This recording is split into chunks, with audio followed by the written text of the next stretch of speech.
Bonjour les amis, jeudi 9 mai 2024. L'étape d'aujourd'hui, ce sera Porto Vecchio vers Bonifacio. Nous avons longé un peu la côte, puis nous avons pris de l'altitude pour nous diriger vers la Haute-Corse. Attends. On en voit encore. Vas-y, lève-le.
Nous sommes sur la D268. Nous rentrons dans la Haute-Corse.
sommes passés au col de Bavela, je peux vous dire que cette route était vraiment superbe, plein de virages avec des paysages vraiment jolis.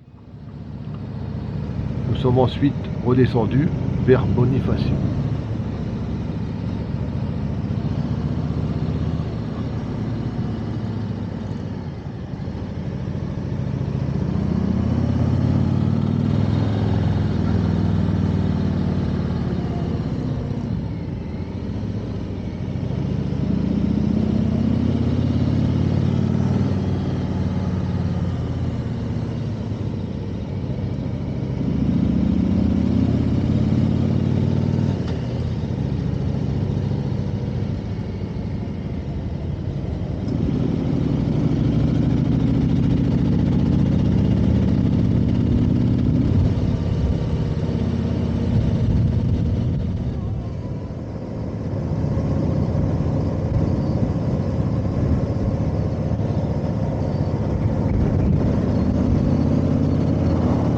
Magnifique, le paysage est magnifique. Nous sommes en train de rouler sur la T10.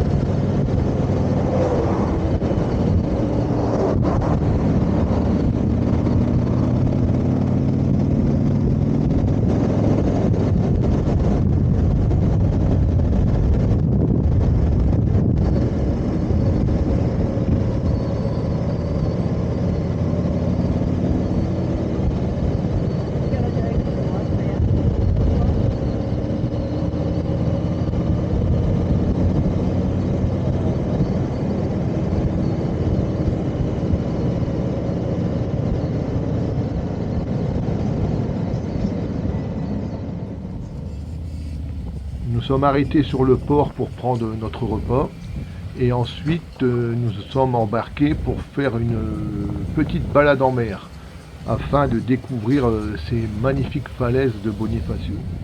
Et je peux vous dire que ça vaut vraiment le détour. Les falaises sont magnifiques avec la ville perchée à son sommet et l'eau est translucide avec les petites criques, les grottes. J'ai vraiment apprécié cette mini croisière.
les soldats et les esclaves du roi Alphonse V.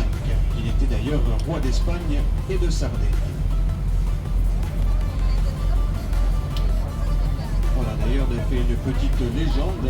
Il aurait fait tailler cet escalier par ses soldats et ses esclaves en une seule nuit. Ça, bien sûr, ça reste une légende.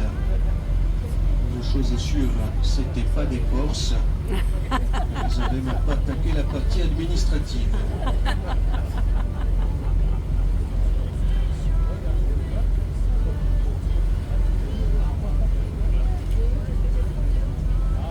Et bien à présent, à plus de 70 mètres de hauteur, vous avez une magnifique vue sur la vieille ville de Bonifacio.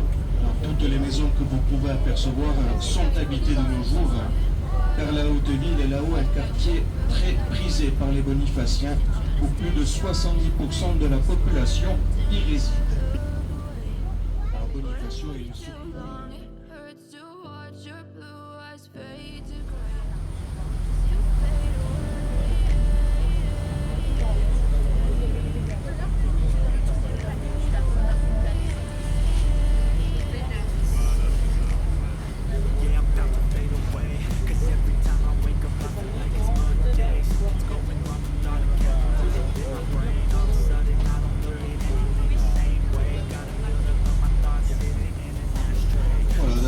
Nous allons passer devant le rocher le plus célèbre de Bonifacio.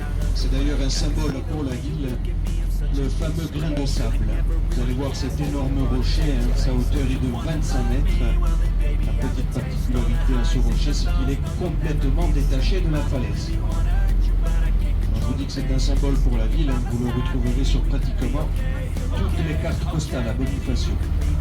Ce grain de sable, il est juste ici.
Nous sommes ensuite remontés sur les motos pour prendre la D260 pour monter jusqu'à un sémaphore militaire pour y découvrir un point de vue sur la ville.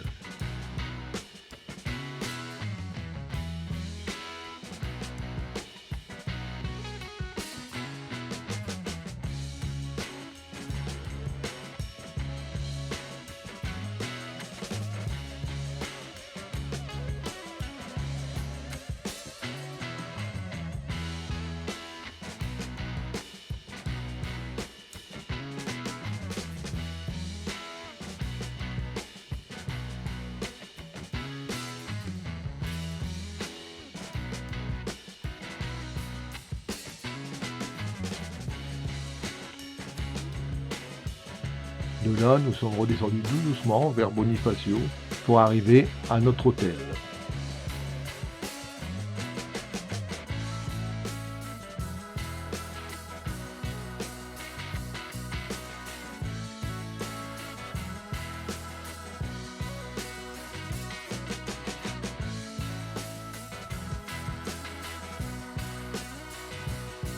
C'était l'hôtel Santa Teresa qui a été bâti dans un ancien manoir.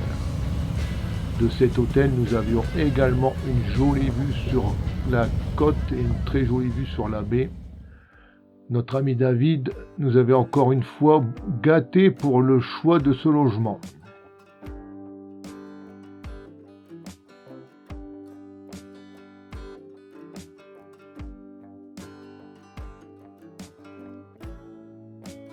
Après une bonne douche, nous sommes partis tout doucement à pied vers la vieille ville de Bonifacio qui se trouvait à peine à 8 minutes de notre hôtel. Nous avons dîné dans un petit restaurant, le Tim, avec une vue imprenable sur les falaises et nous avons eu le droit à un magnifique coucher de soleil. Nous sommes ensuite rentrés tout doucement à l'hôtel en déambulant dans les vieilles rues de cette vieille ville. Nous avons encore passé une journée vraiment magnifique.